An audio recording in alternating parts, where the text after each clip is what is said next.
Bismillahirrahmanirrahim. Assalamualaikum warahmatullahi wabarakatuh dan salam sejahtera. Untuk makluman Dewan Yang Mulia bahawa Kerajaan Persekutuan melalui Kementerian Alam Sekitar dan Air melaksanakan pelbagai inisiatif bagi memastikan 1.7 juta penduduk Kelantan mendapat akses kepada bekalan air bersih dan berkualiti. Daripada pemantauan yang dibuat oleh Pak Kementerian, kita mendapati ada dua punca utama rakyat Kelantan tidak mendapat liputan bekalan air sepenuhnya, hanya 71.7% yang mendapat bekalan air bersih. Punca utama ialah berpunca pada sumber air di mana 15 daripada 36 LRA yang telah pun dibina tidak mencapai kapasiti yang sebenar, dan yang kedua ialah NRW agak tinggi 51.1% di Kelantan. Untuk perancangan di peringkat kementerian untuk jangka masa pendek ialah kita membiayai sebanyak 664.8 juta bagi kerja-kerja pembelanjaan modal atau capex untuk pengurusan aset air berhad PAAP bagi tempoh operasi keempat 2021-2023, iaitu di antaranya adalah termasuk cadangan pembinaan 3 LRA baru, iaitu LRA Cica Fasa 2 kapasiti 40 juta liter sehari, LRA Tanjung Mas kapasiti 30 juta liter sehari, LRA Bukit Cupak berkapasiti 10 juta liter sehari.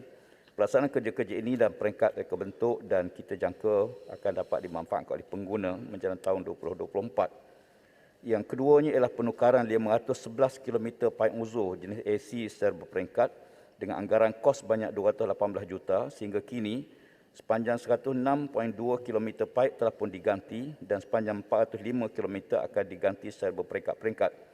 Untuk makluman Dewan Yang Mulia, terdapat 4.491 km atau 55% paip lama jenis AC daripada keseluruhan 8,139 km di Kelantan.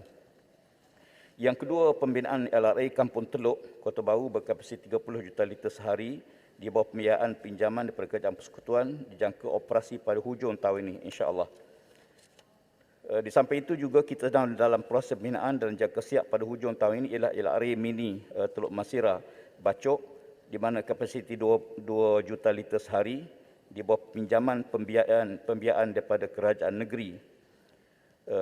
Manakala program pengurangan dan ada value kebangsaan melalui pendekatan satu sebanyak 69.95 juta jangka siap pada tahun 2022. Skop kerja termasuklah pemasangan meter sistem input volume atau SIV, penggantian meter pengguna, pembaikan tangki dan penyediaan Geographic Information System atau GIS. Untuk jangka masa panjang, kerajaan memberi perhatian serius kepada isu penggunaan air permukaan berbanding air tanah. Untuk makluman Dewan Yang Mulia, kajian pembangunan sumber air negeri Kelantan yang dijangka ambil masa dalam 18 bulan, kita akan mula membuat kajian bagi pembinaan 2 taps untuk negeri Kelantan dijangka mampu membekalkan dan masalah sumber air kepada loji-loji yang sedia ada di Kelantan. Terima kasih. Terima kasih. Kuala Krai, tambahan satu. Terima kasih, Datuk Yang di-Pertua. Yang Berhormat Menteri pernah menyebut berkaitan penilaian cadangan pembinaan takungan air pinggiran sungai ataupun TAPS dan loji rawatan air LRA di Labok dalam jajahan Macang.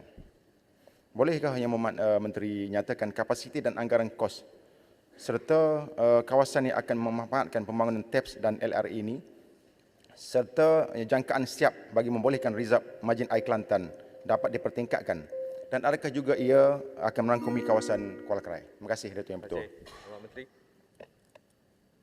Untuk makluman Dewan Yang Mulia, kajian untuk menggunakan air ataupun TAPS dilakukan di Labok ataupun di jajahan Macang di kawasan timur Sungai Kelantan dengan anggaran kos lebih kurang 1.8 bilion, di mana pembinaan ataupun cadangan TAP ini ialah untuk menyelesaikan bekalan air sebagaimana yang telah saya maklumkan dalam jawapan tadi, dan keluasan yang akan diliputi untuk bekalan air ialah lebih kurang dalam 1,000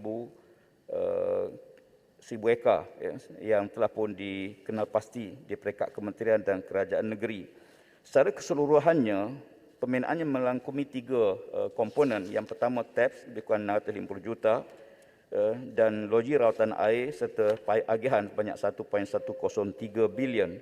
Dan ini kita jangka dapat menyelesaikan masalah bekal air di kawasan-kawasan yang terlibat seperti Kota Baru, macam Pasir Putih, Tumpak Bacok, Pasir Mas, Tanah Merah dan sebagainya, termasuk kawasan yang dibangkitkan oleh Yang Berhormat. Dan kita jangka dengan siapnya tap ini dia akan mampu meningkatkan reserve margin air di Kelantan sebanyak 20%. Terima kasih.